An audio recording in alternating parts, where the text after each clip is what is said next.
militare salminima Olel na bamta dandam ko dandele nyongol salminima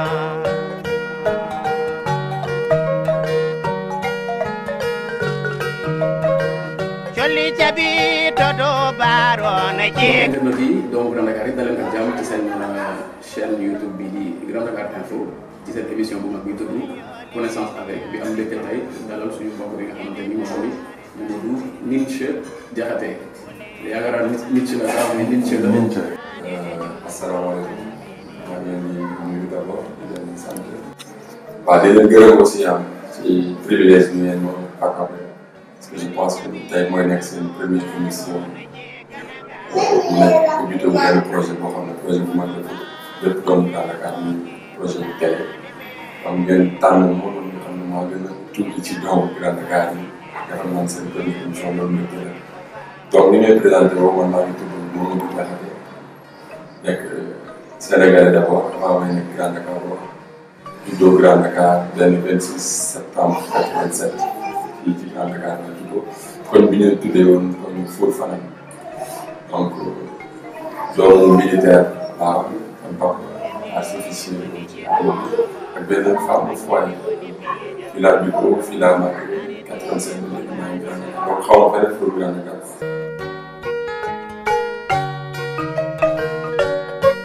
waaw mën naa la si benn si Nietzsche ñu bëri dañ koy jaawale Nietzsche sax parce que comme Nietzsche philosophe mais Nietzsche c'est un nom njaago dama may xarit yoo xam ne ay njaago lañu am kenn xam ne mu bokk na moom classe ñu dem seen kër mu feebaroon waaw léegi maam ji war ko defal ay sangat ak yooyu ma ne maam ji man dañ may sang man par force seen affaire bi mu bañ bi ma laajee mais mun ma foog nga am turu cosaan ci ñun suñu aada pour ñu mën la sang si suñu affaire yi moo ko léegi mooy jox tur mu ne ma léegi gars yi ñu tuddee ne Ninche góor dëgg quoi mooy góor dëgg ci ñaar moo ko fàtte mukk quoi parce que ñu ngi doon def terminal je pense moo ko def mooy ñaari seen affaire yi ma xam mu ne ma léegi mu ne ma léegi tuddee naa la Ninche jox ma affaire yi ma saw et tout Ninche ba Ninche bi dem.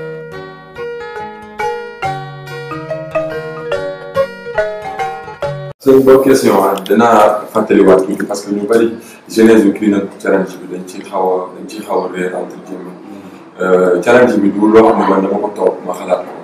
mais dama toog comme que jàngalekat laa dama waroon def benn leçon de géographie sama élèves yi ñoom lañ waroon defal benn extramuros maanaam leçon bi dama koy def en dehors de la classe bi ñu génnee ci biti ci la ma inspiration bi dikkee ma dem def ay recherche sur la net j'ai vu un jeune américain du nom de Brian mu defoon benn challenge bu mel noonu bi ma poussé recherche yi j'ai vu aussi Younes un jeune algérien français bu def la même chose donc fa laa jëlee affaire bi comme amoon naa déjà concept bu tudd simple action citoyenne j'ai écrit un projet par rapport à ça def ko posté ko affaire bi commencé di am doole ba fii depuis loolu on s'est pas arrêté chaque week-end dañuy def benn activité par rapport soit préservation de l'environnement par rapport à la sensibilisation bien par rapport à l'éducation maa ngi nii jógee HLM benn église bu ñu demoon juste pour sensibiliser riverains yi par rapport ak conservation environnement parce que moom dañu ko doon sànni mbalit bu bari fa la ñu nekkoon tey ci suba donc depuis lors dañuy def ay Clean Up mais le gros du projet bu Clean Up bi le gros du projet c'est un big projet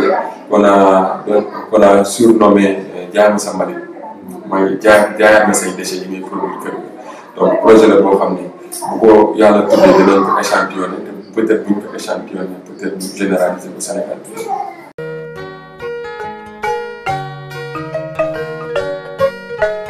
waaw Clean Up challenge bi ni ñu ko accueillir mooy que ni bi ñu ko lancé après daaw bi ñu koy lancé sax moom affaire bi dafa dikkee kaw parce que à la réunion on était 6 personnes la ñu waroon lancé 6 amis parce que moo bindee affaire bi ba pare dama dem woo sama j'ai appelé mes 7 meilleurs amis mooy ñi may gën a àndal ak ñi ma jot a fréquenté ñu xam sama tempérament sama psychologie laa dem approché waxtaan ak ñoom on devait lancer ça stade Léopold Sédar Senghor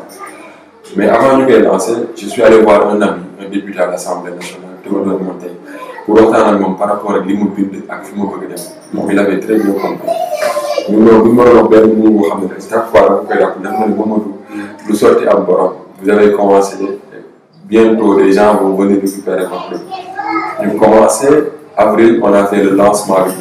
d'autres personnes qui faisaient la même chose que nous ñu boole suñu doole def 4 avril bi affaire bi jàll. Et depuis lors même l'État a récupéré ça avec le cleaning day. Ah bon? Le cleaning day lancé par le président de la République il y a 3 mois, qui préconise de faire des clean-up challenges tous les samedis des premiers mois. Donc fierté la ci ñu dem ba def dara état bi récupéré di ko def aussi mbégte leen ci am. Mais est-ce que yow nga ci kontaan autorité yi par rapport à ça? Non, au début le ministre nous avait reçu, on a été reçu pas reçu. Parce que dafa wax nañu ñëw j'ai décliné. mu ne kon moom ne day ñëw ñu waroon def réunion bu benn restaurant bu ci beneen bi pour préparer benn activité sur la VDN. Il est venu avec un ami, un avocat de Paris, je pense, avec ses 2 conseillers. Puis je lui ai fait un topo du projet. Il a été très clair avec nous. Et je reprends ces mots parce que ci média laay wax dañuy dem fépp ci àdduna bi. Il a dit, je sais, votre projet est très intéressant. Je ne pourrais pas avoir de projet aussi intéressant comme programme. Mais laissez-moi le temps d'aller voir mes services et de revenir. Fin de citation. Bi mu ko waxee ba pare, un de nos amis lui a posé la dernière question. Donc, monsieur le ministre, qu'est-ce que vous pouvez faire pour ce projet? Il a dit non, je vais rencontrer d'autres associations, je vais revenir. Depuis lors, j'ai eu la peine de l'écrire. Mais xaaratuma ko quoi bindatuma ko def ma gis naa nag ñu def comme ñun di dem di wër di bale des encombrés bale mais ñun le but du projet c'est pas wër di bale. le set setal ñu ngi fi depuis 1950. ñoo dëkk bi setul. Donc le projet en gros c'est de pousser les Sénégalais à faire du tri, le tri à la maison, le tri à l'école. Que circuit bi am di yóbbu mbale bi Mbëbës mu jeex. Donc plus de poubelles à Mbëbës. Tous les poubelles que nous allons produire chez nous vont se retrouver dans les industries de recyclage. Donc le projet, le but du clean-up, c'est ça. Le but du clean-up, c'est de sensibiliser, d'éduquer et de former les maisons et les ménagères qui sont dans les maisons. Parce que nous sommes en contact avec eux, tu vois. Donc à l'école, on va apprendre les enfants à faire le tri et on va les sensibiliser sur les matières qu'on fait. Parce que le plastique, il est recyclé. Le compost, il est recyclé. Les déchets organiques, les Japonais ont besoin de ça pour nourrir les poissons dans les aquariums et tout. Donc, il est hors. Donc, il y a un conceptionnel qui va venir pour me dire bon, c'est un projet de arrangé parce que nous, on est payé au tonnage. 3300 tonnes la nuit fait. Pour que vous êtes nous donc, c'est un gros problème. Mais nous, avec notre projet, on est là. On attend des partenaires pour échantillonner à Grand Dakar. Déjà, on a déjà mais 200 poubelles on commence.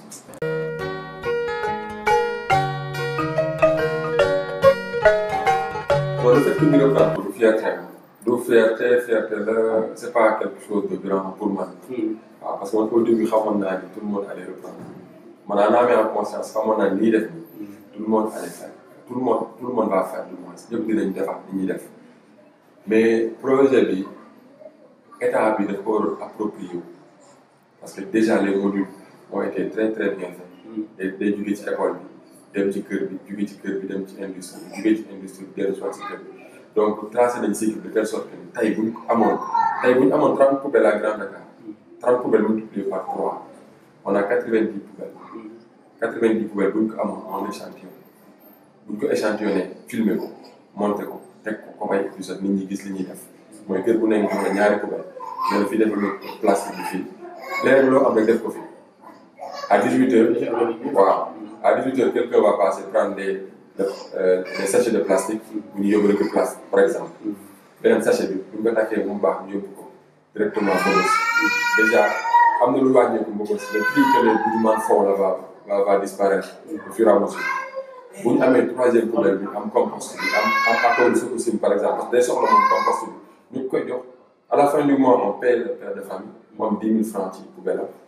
xale bi jël si woon poubelle yi di ko ramasser sachet il reçoit 70 000 wala 100 000 francs circuit bi c'est bien tracé dëkk bi dafay set te Mbëbës dootul amati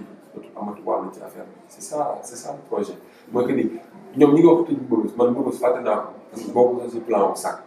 pour ñun sac circuit bi Mbëbës bokk parce que tous les déchets récupérés vont servir directement à des industries. Il faut comprendre que c'est un projet, n'est-ce pas, qui n'est pas du coton, c'est pas du coton, c'est un projet amiable que tu parles. Donc, est-ce que maanaam xalaat nga ci partenariat yi nga war a mën a jouer ak municipalité yi ak gouvernement bi loolu naka yow c'est pas un petit projet c'est un big projet mais mën naa am c'est le plus petit projet de propriété bu Sénégal bi mooy projet bi ci gën a ndaw am nañu ay kàngam fi bind yu gën a garaaw yu gën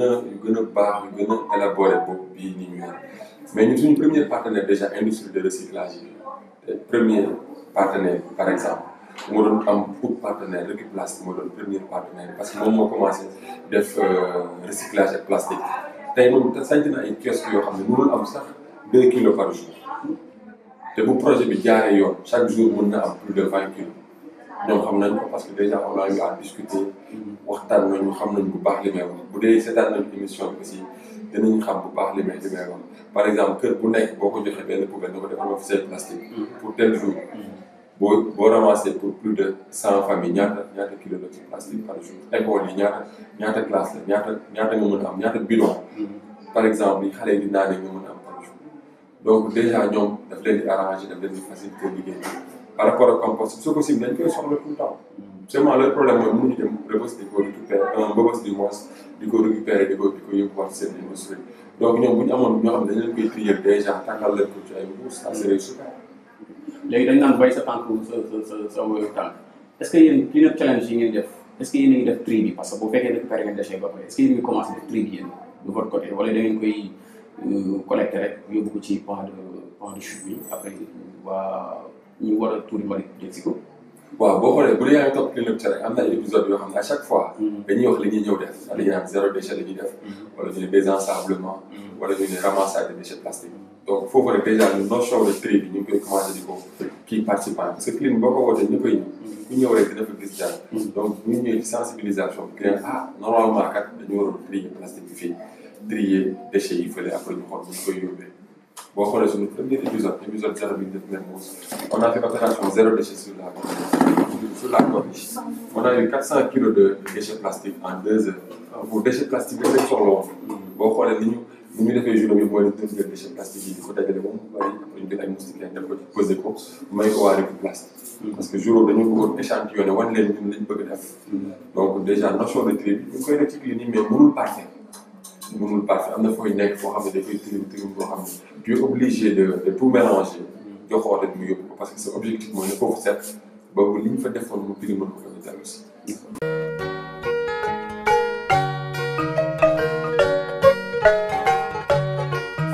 dem nañ Kaolack dem nañu Rufisque on se prépare pour Bargny le 28 war nañu dem Thiès peut-être au mois de février. dañuy invité un peu partout suñu plateforme yi chaque jour dañuy bind pour inviter ñu mais on n'a pas les moyens de se déplacer d'aller partout li am ci projet bi am na benn module bu wax dañoo war a installer région bu nekk benn antenne SAC mooy chaque localité du pays ñu am fa ay jeunes yoo xam ne dañuy def ñun comme ni ñuy def tuddee leen SAC moom ay représentants ñoom ñu war a mën a déjà jàpp ci sensibilisation parce que am na zone yoo xam ne tey mënoo fa def tri foofu da ngay def culture am poubelle sa kër parce que kër yu bari paan bu toj wala soo bu toj la ñuy def mbalit mooy seen poubelle donc foofu da ngeen di jàngale leen mbalit déjà ci poubelle lay nekk poubelle bi nii lay mel dafa war a réglementaire dafa war a am kubéer dañ ko war a teg foo xam ne xale duñ ci foo et cetera ba pare ci doog a ñëw ci tri donc zone bu nekk ak li muy laaj booy voyager dëgg la booy foo romb di nga gis entrée ville bu nekk di gis ay tas d'ordures parce que là-bas les gens ne sont pas sensibilisés te centre de tri yi amul ci région yi fi ma nekk nag man ñu affecté ma fa ma fay jàngale ils ont eu la chance d'avoir un centre de tri bu mag xam ne foofu dañ fay trier dem naa fa maintes reprises mais c'est extraordinaire donc commencé nañ tri bi ba ñu ngi valoriser seen déchets donc war a mën a am fépp état bi nag joué wul jeu bi pour l'instant pour man dañuy gumbalu ou je sais pas quoi parce que des fois da nga naan ñii est-ce que ils sont conscients de ce qui se passe bu ñu demee bay def marche pour tëj Rebeuss alors que ñoom ils devaient décider ça bien avant demoon nañ ba am site pour implanter ko mais malheureusement boobu léegi mais nag ñun ñu ngi continuer. mais Junior est-ce que jotul kon ngeen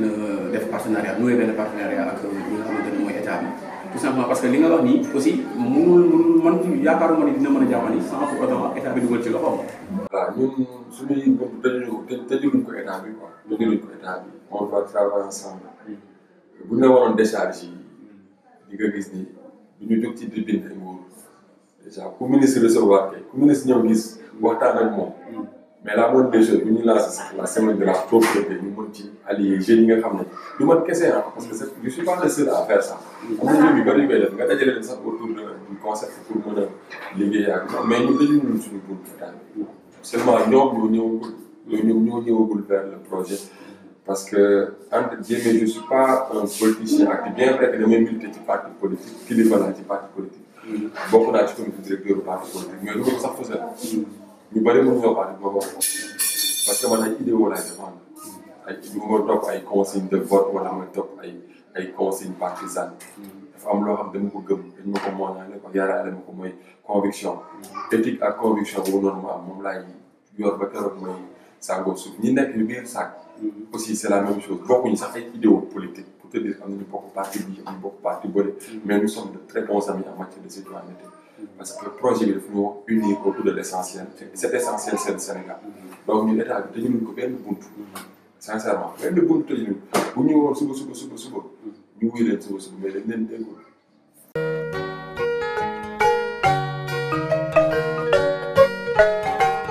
waaw ñu commencé rek am nañu bëri ñu doon tànn rek booy kañ ngay ñëw Grand Dakar kañ ngay ñëw yàlla def na mois de mars ñëw nañu Grand Dakar. le 20 mars waaw. yaa ngi foofu naa. ñu def opération désensablement def ay pause poubelle ci année Dial Diop bi. dem si waat ñëw terrain Niankalaar. ñëwee terrain Niankalaar aussi def nañu fa nettoyer ak ay artistes comédiens entre guillemets. am ñu ngi joué ci ay séries yu mag comme Idole ak Brigade des Mœurs def journée. pare toogaat di xaar parce que Grand Dakar dafa nekk benn quartier boo xam ne. xaw entre parenthèses sensible par rapport à la citoyenneté am nañu ko gëm nag comme Nganamu Thiam Diallo borom mbedd bi dama leen xam nga am nañu ko gëm ñoo xam ne dañ koy dund mais comme que dafa xaw a sensible te situation bi actuellement dafa xaw a tendue te man dama nekk koo xam ne je suis un grand contestataire moom anti-système quoi loolu ma ñëpp je suis anti-système. mais par rapport ak projet bi est-ce que waa Grand Dakar adapté nañu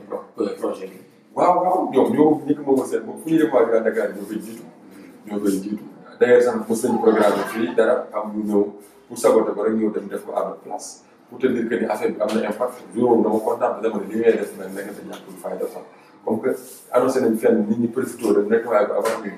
donc c'est bien nit ñi xam nañu li ñu bëgg def.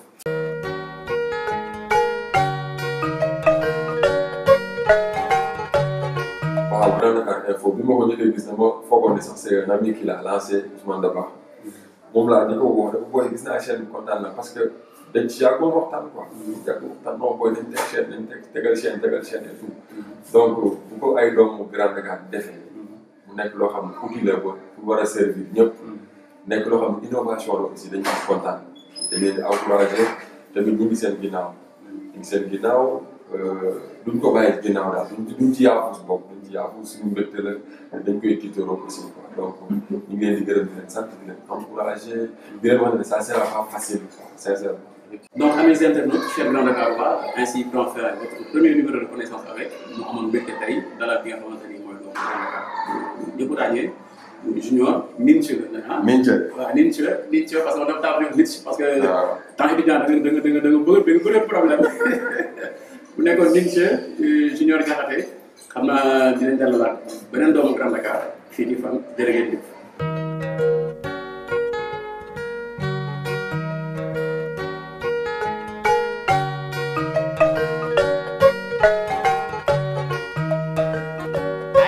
Lele Africa, yele tare salminima, ole na bam tadandam, ko dandele nyongol salmi.